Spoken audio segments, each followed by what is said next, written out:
Saudara-saudara jemaat Gereja Protestan Maluku yang berada di Maluku dan Maluku Utara, selamat hari Minggu dan Shalom.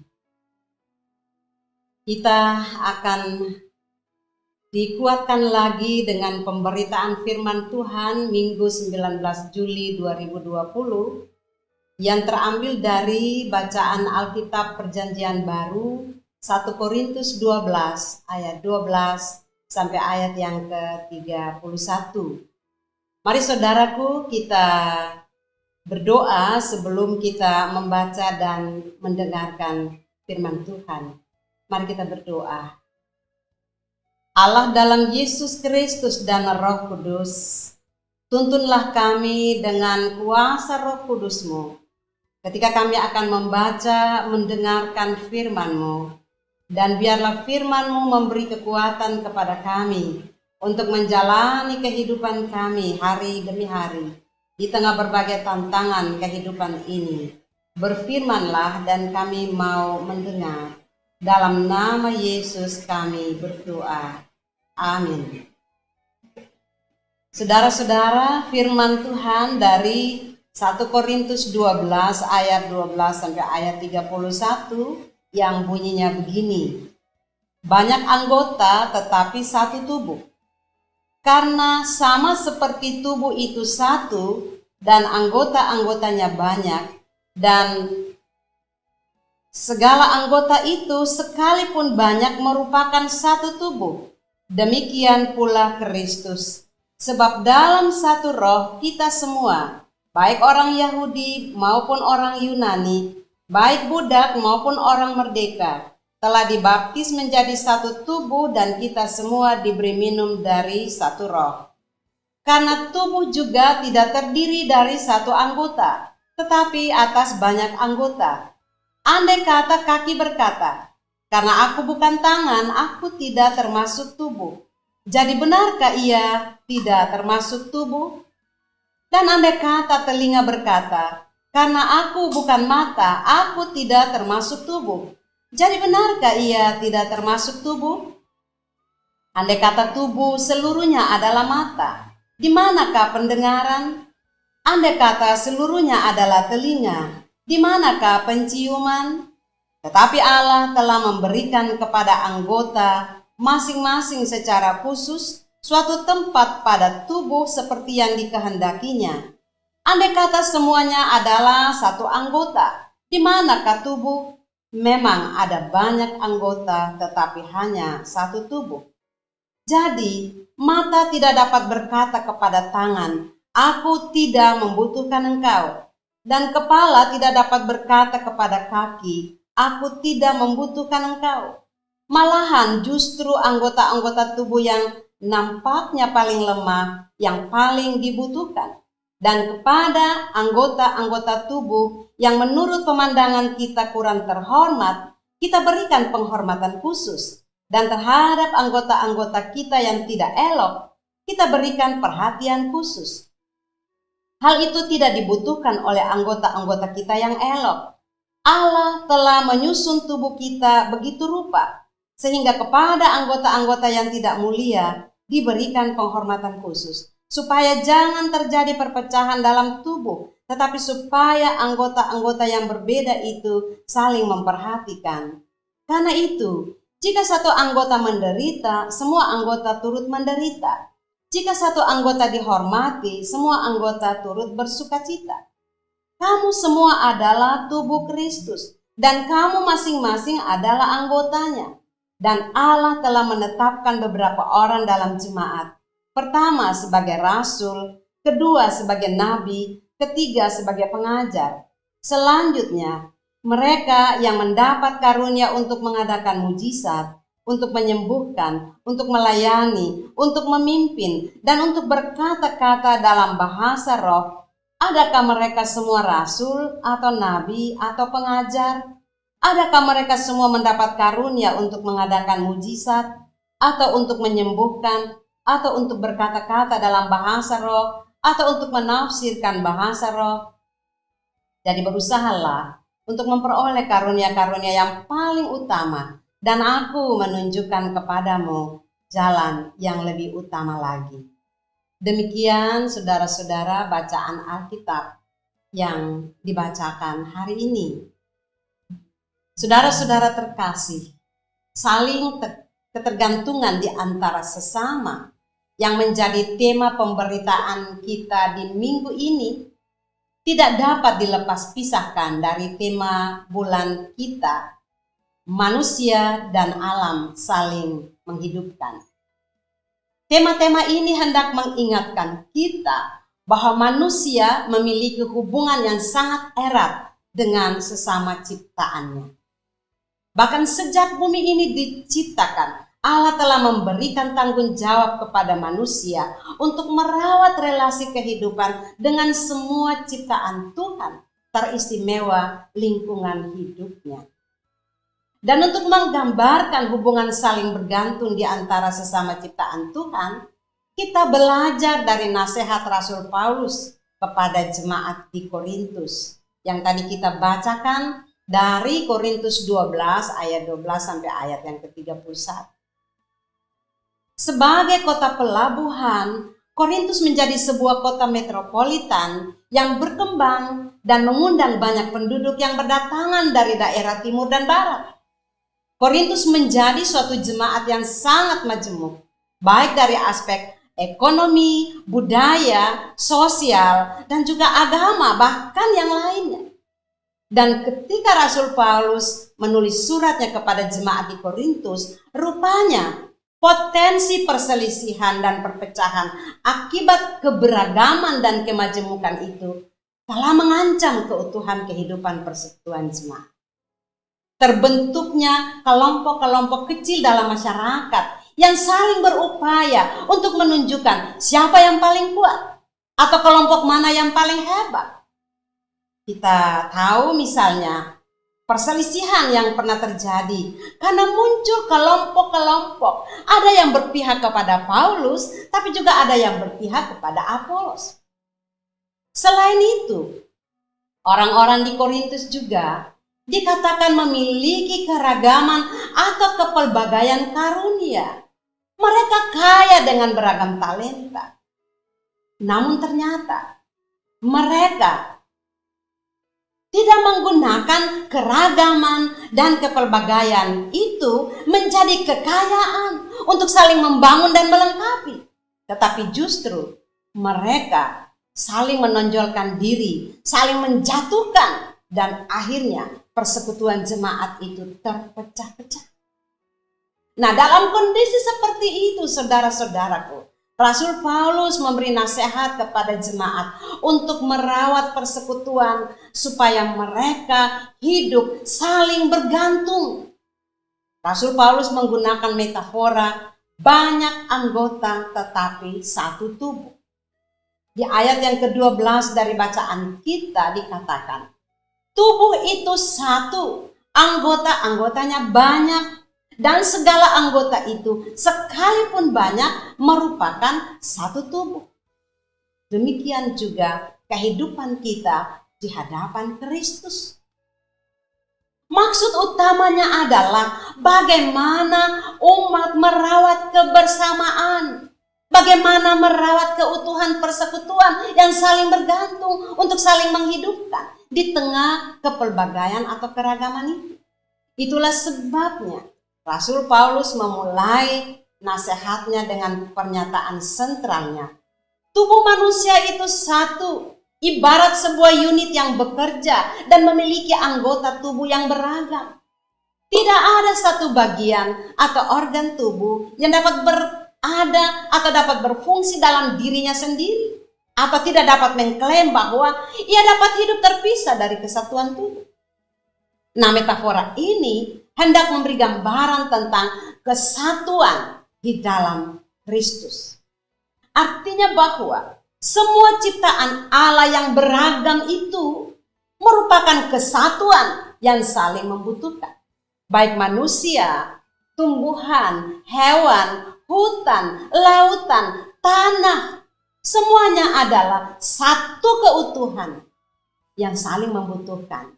Karena semuanya adalah makhluk yang hidup ciptaan yang hidup di bumi yang satu. Selanjutnya saudara-saudaraku, Rasul Paulus menggambarkan juga fungsi dari tiap-tiap anggota itu sebagai bagian dari satu tubuh. Jadi bukan sekedar beragam, bukan sekedar kepelbagaian, tetapi masing-masing mempunyai fungsi yang dianugerahkan oleh Allah. Paulus menggunakan gambaran yang sangat rinci untuk menjelaskan tentang tubuh manusia sebagai organisme yang sangat kompleks, yaitu tubuh yang terdiri dari banyak anggota. Kepala, kaki, tangan, mulut, hidung, telinga, jantung, hati adalah organ-organ tubuh yang memiliki fungsinya masing-masing, yang sangat spesifik, yang sangat penting. Dan fungsi-fungsi itu tidak dapat dilakukan oleh organ yang lain, tetapi sangat terkait, sangat dibutuhkan sebagai keutuhan satu anggota tubuh. Allah telah memberikan kepada tiap-tiap anggota atau kepada masing-masing bagian secara khusus dan istimewa untuk berfungsi seperti yang dikehendakinya. Walaupun anggota tubuh itu sangat kecil dan mungkin saja sering tidak dianggap atau dianggap tidak berarti, tetapi Allah memberikan fungsi yang sangat penting untuk dihargai. Saudara-saudaraku, Rasul Paulus di sini bukan sekedar mengumpamakan perbedaan atau kemajemukan itu sebagai anggota-anggota tubuh tadi, tetapi justru ia lebih menekankan pada korelasi dan interrelasi antara anggota tubuh tersebut. Karena fungsi-fungsi ini, bahwa ternyata semua anggota tubuh saling membutuhkan, saling bergantung, saling melengkapi. Jadi mata tidak dapat berkata pada tangan, aku tidak membutuhkan engkau. Dan kepala tidak dapat berkata kepada kaki, aku tidak membutuhkan engkau. Semua anggota tubuh itu hidup pada tubuh yang satu. Oleh karena itu, tidak boleh ada yang egois. Tidak boleh ada yang merasa super. Tidak boleh ada yang merasa tidak memerlukan yang lain. Tidak boleh ada yang mendominasi sehingga mengorbankan yang lain, teristimewa yang kecil atau yang lemah. Jika ada anggota tubuh yang kecil atau kurang terhormat atau kurang elok, mereka harus diberi perhatian khusus supaya ada keadilan. Bukannya mereka diabaikan atau dilupakan karena dianggap tidak terlalu penting dan tidak memberi keuntungan. Atau mereka dapat saja dimanfaatkan untuk kepentingan yang lebih kuat. Di sini setiap anggota bertanggung jawab untuk saling memperhatikan, untuk saling menopang. Jika satu anggota menderita, semua anggota turut merasakan penderitaan itu. Selain itu, saudara-saudara, jika satu anggota mempunyai karunia khusus yang dapat dipergunakan dengan baik untuk kehidupan bersama, ia patut dihargai, ia patut diberi dukungan, bukannya disingkirkan, bukannya dihancurkan. Disinilah Rasul Paulus mendudukan relasi saling bergantung di antara sesama ciptaan sebagai relasi kehidupan yang sangat penting, sehingga tidak ada yang merasa super atau superioritas dan tidak ada yang dikorbankan. Saudara-saudara terkasih, gambaran satu tubuh yang dimaksudkan di sini adalah persekutuan di dalam Kristus. Yang tidak hanya menunjukkan kepada persekutuan jemaat atau persekutuan bergereja, tetapi kepada semua ciptaan Tuhan, termasuk bumi ini dan segala isinya, manusia dan makhluk ciptaan yang lain, tanah, lautan, gunung, pantai, hewan, dan seluruh sistem kehidupan yang berlangsung di alam semesta ini adalah satu keutuhan di dalam Kristus. Dan sebagai bagian dari tubuh Kristus, setiap ciptaan memiliki harkat dan martabat pada dirinya sendiri yang harus dihargai dan harus dihormati. Demikian pula sebagai bagian dari tubuh Kristus, setiap ciptaan termasuk manusia memiliki tanggung jawab untuk saling berelasi, saling berinteraksi, saling membutuhkan, saling menghidupkan, saling berkontribusi dalam membentuk dan melestarikan sistem kehidupan di bumi ini. Dan itu berarti setiap kecenderungan manusia yang dengan kekuasaannya memanfaatkan alam ini dengan sewenang-wenang untuk kepentingan sekelompok orang, itu adalah perbuatan yang tidak menghargai harkat dan martabat ciptaan Tuhan. Dan sebagai kepala dari tubuh, Tuhan Yesus Kristus berkuasa penuh atas seluruh ciptaannya. Dialah yang merawat, memelihara, mengendalikan, dan dialah yang membela seluruh ciptaannya dalam keadaan seperti apapun, termasuk ketika ciptaannya dirusakkan atau dihancurkan.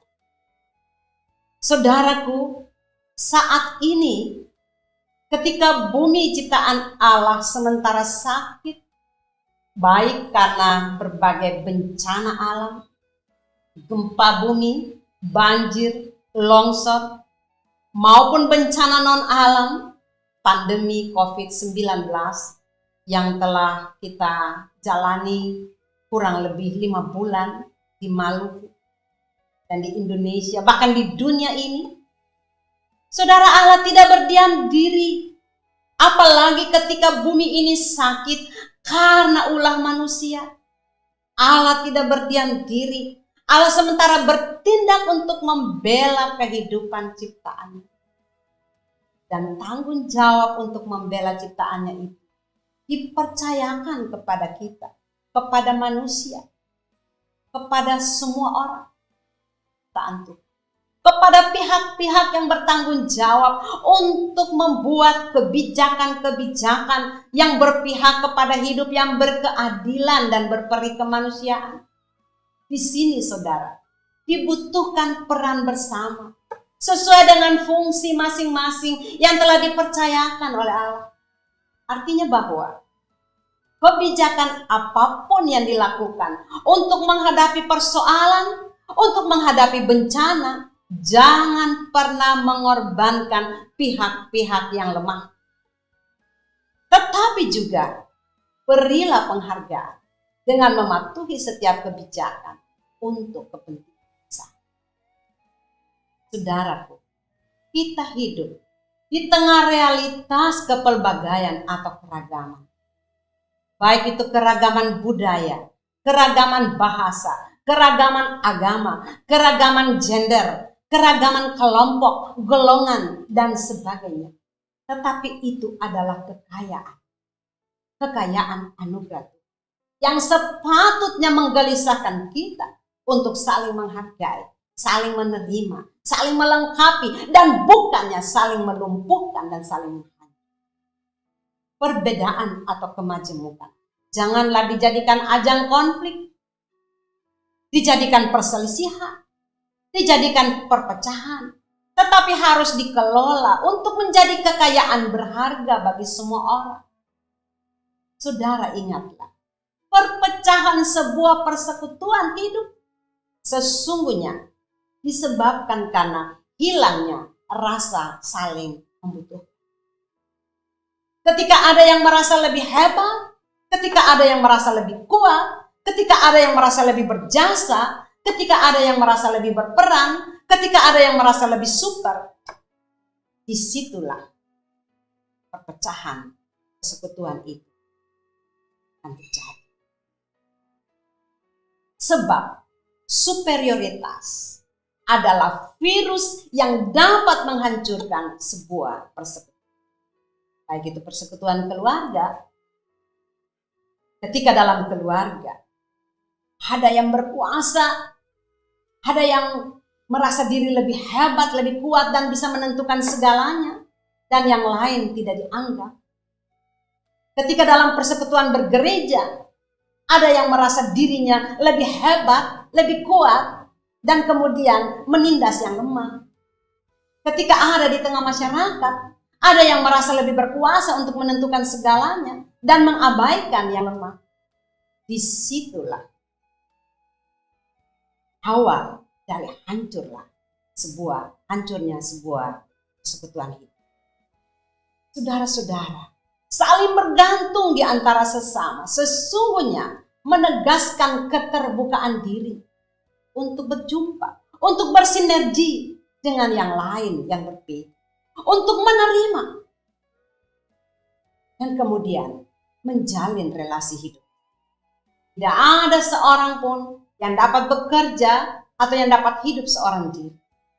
Sebab dia pasti membutuhkan orang lain. Dia membutuhkan ciptaan yang lain. Dia membutuhkan bumi ini sebagai rumah besar. Karena itu, bumi ini harus dirawat dalam relasi, saling bergantung satu dengan.